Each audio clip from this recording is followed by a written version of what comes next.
സ്നേഹം, ദിവ്യസ്നേഹം, സ്നേഹം, ദിവ്യസ്നേഹം. സംഖ്യാപുസ്തകം 21 അധ്യായം ഉണ്ടോ?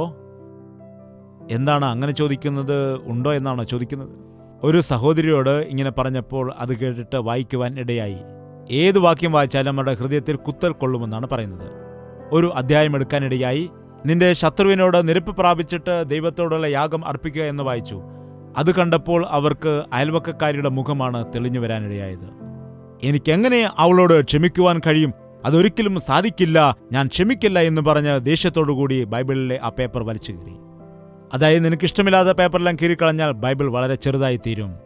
ബൈബിൾ നിന്റെ ഹൃദയത്തിന്റെ അവസ്ഥയെ വെളിപ്പെടുത്തുന്നു. നിനക്കിഷ്ടമില്ലാത്ത വിഷയം കീറിക്കളയുവാനല്ല പറയുന്നത്. വചനം വായിക്കുമ്പോൾ നിന്റെ ഹൃദയത്തെ കീറാനാണ് ദൈവം പറയുന്നത്.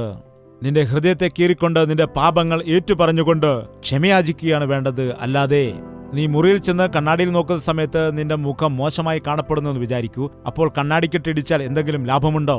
എന്റെ മുഖം ഇങ്ങനെയാണോ എന്ന് ചോദിച്ച് കണ്ണാടിക്കിട്ടിടിക്കുകയാണെങ്കിൽ എന്താണ് സംഭവിക്കുന്നത്? എന്തെങ്കിലും പ്രയോജനമുണ്ടോ? അല്ലെങ്കിൽ കണ്ണാടി നോക്കിക്കൊണ്ട് നിങ്ങളുടെ മുഖത്തുള്ള മഷിയാണെങ്കിലും ചെളിയാണെങ്കിലും തുടച്ചു കളയുന്നതാണോ നല്ലത്? ദൈവവചനമാകുന്ന കണ്ണാടിയിൽ കൂടി നാം നോക്കുമ്പോൾ നമ്മുടെ ഹൃദയത്തെ നേരെയാക്കേണ്ടതാണ് ചെയ്യേണ്ടത്. അല്ലാതെ വചനത്തിന് എതിരെ മറുതലിച്ചാൽ യാതൊരു പ്രയോജനവും ഇല്ല. എന്താണ് പറയുന്നത്? 21 അധ്യായം നോക്കുക, 4 വാക്യം മുതൽ വായിക്കുകയാണ്, കേൾക്കുക. പിന്നെ അവർ ഏദോം ദേശത്തെ ചുറ്റിപ്പോകുവാൻ ഹോർ പർവ്വതത്തിങ്കിൽ നിന്ന് ചെങ്കടൽ വഴിയായി യാത്ര പുറപ്പെട്ടു. വഴി നിമിത്തം ജനത്തിന്റെ മനസ്സ് ക്ഷീണിച്ചു. ജനം ദൈവത്തിനും മോശയ്ക്കും വിരോധമായി സംസാരിച്ചു. മരുഭൂമിയിൽ മരിക്കേണ്ടതിന് നിങ്ങൾ ഞങ്ങളെ മിസ്രയീം ദേശത്തു നിന്ന് കൊണ്ടുവന്നത് എന്തിന്? ഇവിടെ അപ്പവുമില്ല, വെള്ളവുമില്ല. ഈ സാരമില്ലാത്ത ആഹാരം ഞങ്ങൾക്ക് വെറുപ്പാകുന്നു എന്ന് പറഞ്ഞു. എന്താണ്? ഇസ്രായേൽ മക്കൾ ദൈവത്താൽ തിരഞ്ഞെടുക്കപ്പെട്ടവരായ ജനമാണ്. ദൈവം തന്റെ സ്വരൂപത്തിലും സാദൃശ്യത്തിലും നമ്മെ സൃഷ്ടിക്കുവാനിടയായി. നമ്മുടെ പൂർവ്വപിതാക്കളായ ആദാമും ഹവ്വായും ദൈവത്തിന് വിരോധമായി പാപം ചെയ്തപ്പോൾ നിങ്ങൾ തിന്നുവാൻ പാടില്ലാത്ത പഴം തിന്നതുകൊണ്ട് നിങ്ങൾ മരിക്കാനിടയാകും എന്ന ശിക്ഷ അവരുടെ മേൽ വന്നു. ആത്മീയമായി അവർ മരിക്കപ്പെട്ടു. ദൈവം പിന്നെ അവരെ ഏദൻ തോട്ടത്തിൽ നിന്ന് പുറത്താക്കി. അവരുടെ പാപത്തിന് പ്രായശ്ചിത്തം എന്താണ് ചെയ്യേണ്ടതെന്ന് ആലോചിച്ച് തന്റെ മുൻനിർണയ പ്രകാരം യേശുക്രിസ്തു ഈ ലോകത്തിലേക്ക് വരികയും പാപത്തിന് പരിഹാരം ചെയ്യുകയും ചെയ്തു. എന്നാൽ പഴയ നിയമകാലത്തിലെ ഭക്തന്മാർക്ക് ഈ ക്രൂശിന്റെ സുവിശേഷത്തെക്കുറിച്ച് അതിന്റെ സ്വാധീനം അവരുടെ മേൽ വന്നില്ല. അതുകൊണ്ടവർ പാപം ചെയ്ത് പെരുകി നോഹയുടെ കാലം വന്നപ്പോഴേക്കും ഭൂലോകം മുഴുവനും പാപത്താൽ നിറഞ്ഞ് നാശകരമായ അവസ്ഥയിലായിരുന്നു. ജനം മുഴുവനും മ്ലേച്ഛമായി ജീവിക്കുവാൻ ആരംഭിച്ചിരുന്നു. ദൈവം അത് കണ്ട് അനുതപിച്ചു. ദൈവം തന്റെ മനുഷ്യരെ സൃഷ്ടിച്ചത് ഓർത്തുകൊണ്ട് അനുതപിക്കാനിടയായി. അതിനുശേഷം ഭൂമിയെ നശിപ്പിച്ച് കളയണമെന്ന് ദൈവം ചിന്തിച്ചു. എന്നാൽ അവന്റെ സ്വരൂപത്തിലും സാദൃശ്യത്തിലും സൃഷ്ടിക്കപ്പെട്ടതായ ഈ മനുഷ്യരെ എങ്ങനെയെങ്കിലും രക്ഷിച്ചെടുക്കണം എന്ന് വിചാരിച്ചുകൊണ്ട് ഈ കൂട്ടത്തിൽ ഒരു നീതിമാനെങ്കിലും ഉണ്ടോ എന്ന് നോക്കിയ സമയത്ത് ഒരാളെ കണ്ടുപിടിച്ചു. ആരാണവൻ? നോഹ. നോഹയിൽ കൂടി വീണ്ടും മനുഷ്യന്റെ ജീവിതം സ്ഥാപിക്കപ്പെടാനിടയായി. ആ വിഷയങ്ങൾ ഞാൻ ഇപ്പോൾ വിശദീകരിക്കുന്നില്ല.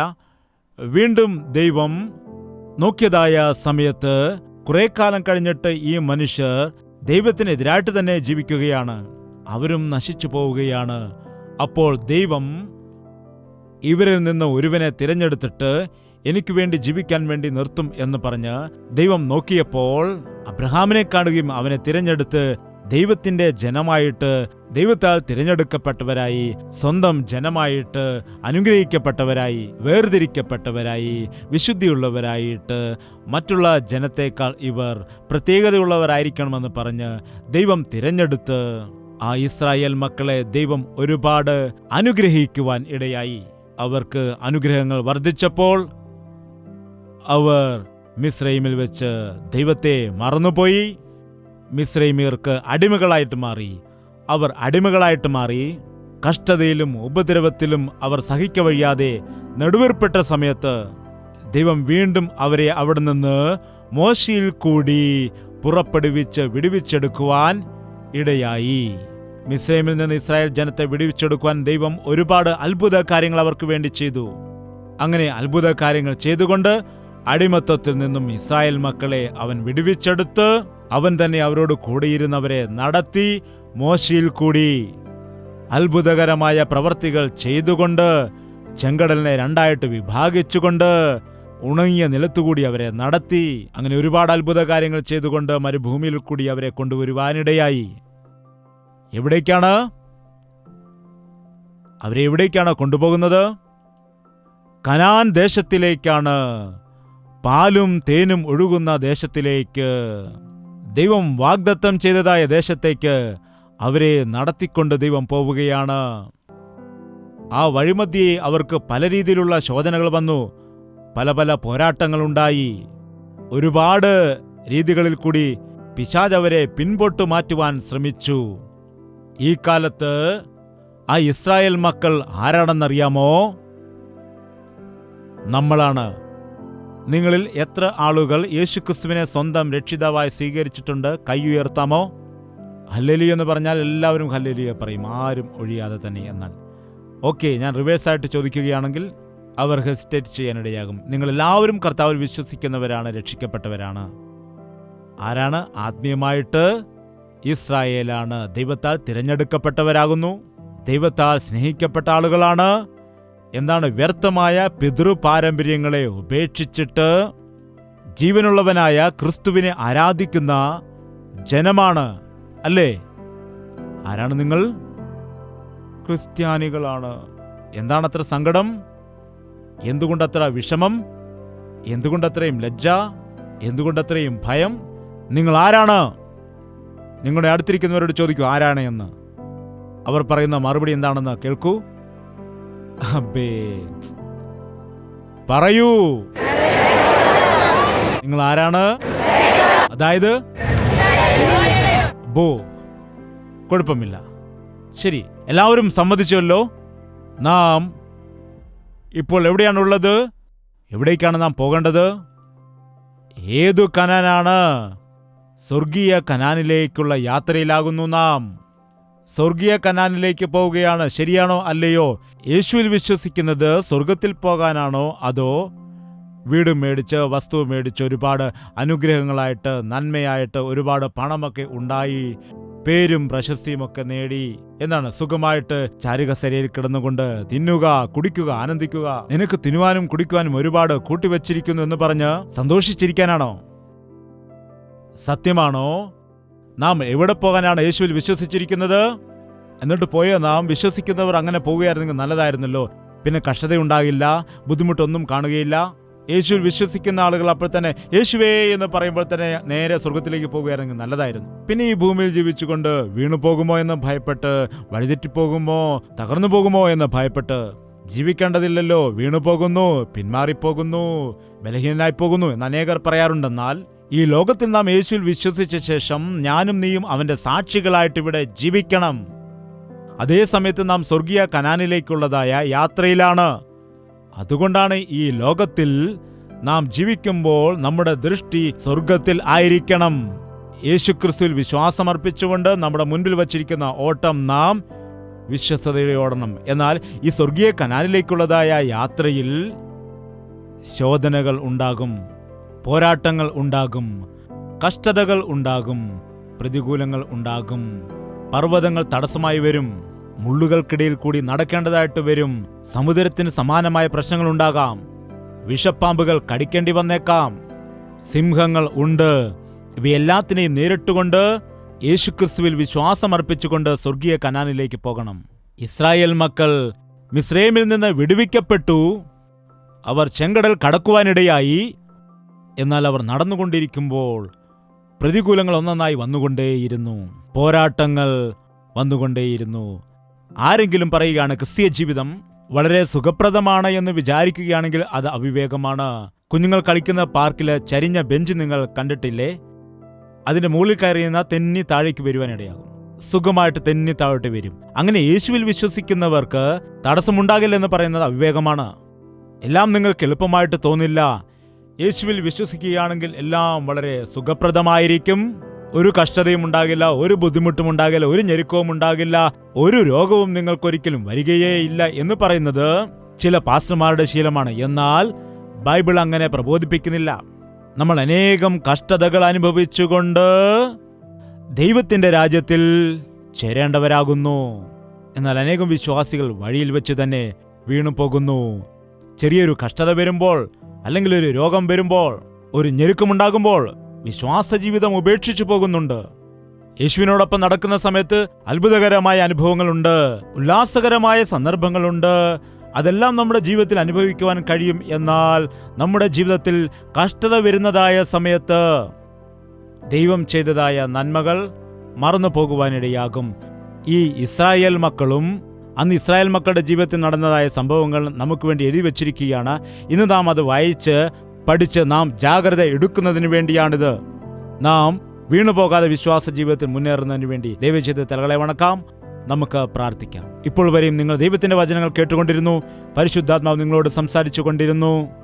നിങ്ങളുടെ ജീവിതത്തിൽ കഷ്ടത വന്നു, ബുദ്ധിമുട്ട് വന്നു എന്നൊക്കെ പറഞ്ഞ് നിങ്ങൾ നിരാശപ്പെട്ടിരിക്കുന്നു. എന്നാൽ നിങ്ങളുടെ കഷ്ടതയുടെ കാരണം നിങ്ങളുടെ പാപമാകുന്നുവെന്നും നിന്റെ ശോധനയുടെ കാരണം നീ പിശാചിന് ജീവിതത്തിൽ ഇടം കൊടുത്ത വിഷയമാണെന്നും നീ മനസ്സിലാക്കുന്നുണ്ടോ? ഭയങ്കരമായ ഈ പാപത്തിന്റെ ലോകത്തിൽ കർത്താവിന്റെ മകനായി നീ ജീവിക്കണമെന്നുണ്ടെങ്കിൽ പോരാടണം. നല്ല പോരാട്ടം നീ പോരാടണം. യേശുവിലേക്ക് നോക്കിക്കൊണ്ട്, അവന്റെ ശക്തി പ്രാപിച്ചുകൊണ്ട്, നിങ്ങളുടെ ഹൃദയത്തെ കാത്തു സൂക്ഷിച്ചുകൊണ്ട് അവന് വേണ്ടി ജീവിക്കണം. എല്ലാവരും വായു തുറന്നുകൊണ്ട് കർത്താവിനോട് ഇപ്രകാരം പ്രാർത്ഥിക്കുക: യഥാർത്ഥമായും ഞാൻ സ്വർഗത്തിലേക്ക് വരുമോ കർത്താവേ? എൻ്റെ ഹൃദയത്തിൻ്റെ അവസ്ഥയെ നീ എനിക്കൊന്ന് കാണിച്ചു തരണമേ. എൻ്റെ ദൈവമേ, എന്നെ പരിശോധിക്കണമേ. എന്നെ പരീക്ഷിച്ച് വ്യസനത്തിലുള്ള മാർഗം എന്നിലുണ്ടോ എന്ന് നോക്കണമേ എന്നൊരു ചെറിയ പ്രാർത്ഥന ചെയ്യുക. ദൈവത്തിൻ്റെ വെളിച്ചം നിന്റെ മേൽ പ്രകാശിക്കാൻ പോവുകയാണ്. പ്രാർത്ഥന. പരിശുദ്ധനായ സ്നേഹമുള്ള പിതാവേ, ഒരിക്കൽ കൂടി നിന്റെ മക്കളെ നീ ദർശിക്കുമാറാകണമേ. നിന്റെ മക്കളെ നീ കാണണമേ. ആരാണോ നിന്നെ വിട്ടകന്നത്, ആരാണോ നിന്നെ മറന്നുകൊണ്ട് ജീവിക്കുന്നത്, ആരാണോ ബുദ്ധിമുട്ട് അനുഭവിക്കുന്നത്, ആരൊക്കെയാണോ അവരുടെ ജീവിതത്തിൽ വരുന്നതായ കഷ്ടത സഹിക്കാതെ നിരാശയ്ക്കും വെറുപ്പിനും ഇടം കൊടുത്ത് പിശാചിനാൽ ബന്ധിക്കപ്പെട്ടിരിക്കുന്നത്, അങ്ങനെയുള്ളവരെ നസ്രയനായ യേശു ക്രിസ്തുവിന്റെ നാമത്തിൽ വിടുവിച്ചെടുക്കുകയാണപ്പാ. അവരെ വിടുവിച്ചെടുക്കണമേ കർത്താവേ. പിശാചിന്റെ വാക്കുകേട്ട് വഞ്ചിതരായി നഷ്ടങ്ങൾ അനുഭവിക്കുന്ന എല്ലാ വ്യക്തികളെയും നസ്രയനായ യേശു ക്രിസ്തുവിന്റെ നാമത്തിൽ വിടുവിച്ചെടുക്കുകയാണ് പിതാവേ. യേശുവിന്റെ മക്കളാണെന്ന് പറഞ്ഞിട്ടും മദ്യപാനത്തിന് അടിമകളായി ജീവിക്കുന്നവർ, പുകവലിക്ക് അടിമകളായിട്ട് ജീവിക്കുന്നവർ, ലഹരി ഉപയോഗത്തിന് അടിമകളായി ജീവിക്കുന്നവരെ ഇന്ന് നസ്രയനായ യേശു ക്രിസ്തുവിന്റെ അധികാരമുള്ള നാമത്തിൽ വിടുവിക്കുകയാണ് കർത്താവേ.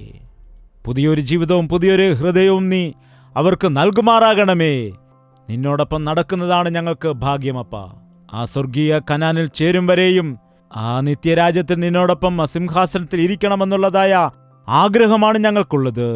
ആ ലക്ഷ്യം മാറാതെ ഞങ്ങളുടെ ജീവിതത്തിൽ ദിനംതോറും ആയിരിക്കുവാനുള്ള കൃപ നൽകണമേ എന്ന് യേശു ക്രിസ്തുവിന്റെ നാമത്തിൽ അപേക്ഷിക്കുന്നു പിതാവേ. ആമേൻ, ആമേൻ, ആമേൻ.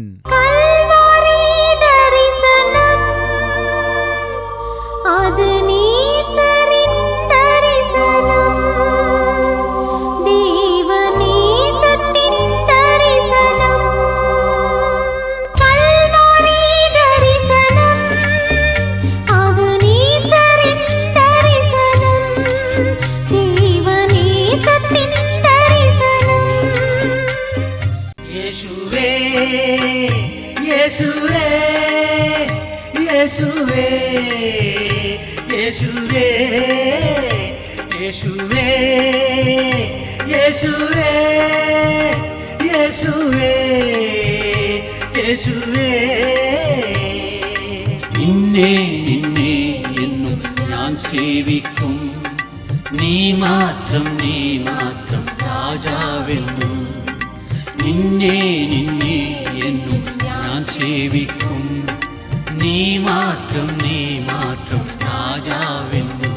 യേശുവേ, യേശുവേ, യേശുവേ, യേശുവേ, യേശുവേ, യേശുവേ, യേശുവേ. യേശുവേ യേശുവേ യേശുവേ യേശുവേ യേശുവേ യേശുവേ യേശുവേ